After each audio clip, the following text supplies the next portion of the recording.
kulay na festival, makasaysayang mga simbahan, at kakaibang tradisyon tulad ng umpukan o tagayan. Ano man ang hinahanap mo bilang turista, matatagpuan mo yan sa Quezon Province. As we explore some of their signature products and delicacies, narito ang dalawang recipes na magbibigay pugay sa kanilang lalawigan. Para ma-elevate natin yung paborito nating longganisa, bibigyan ko kayo ng isang magandang approach. Gagawa tayo ng Lukban Longganisa Bake. So ito yung ating Lukban Longganisa. Masarap na siya as is.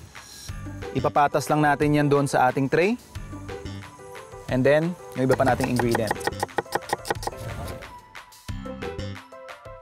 Mix lang natin to. Saka natin ipapatas doon sa ibabaw ng longganisa natin. Patungan natin din ng cheese.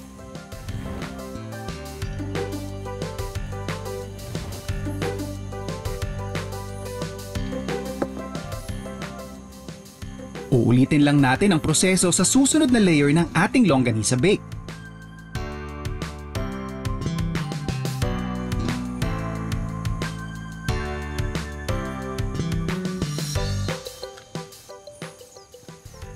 Now for this step, this is optional.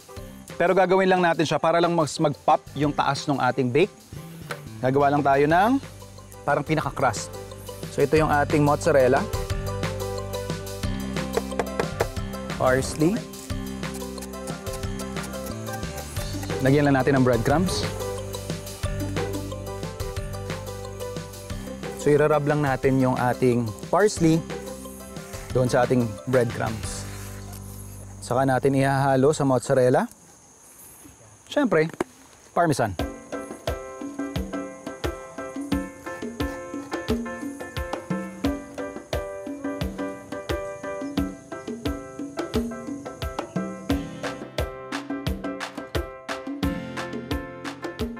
Bibake lang natin to for about mga 45 minutes to an hour. Pwede na nating serve.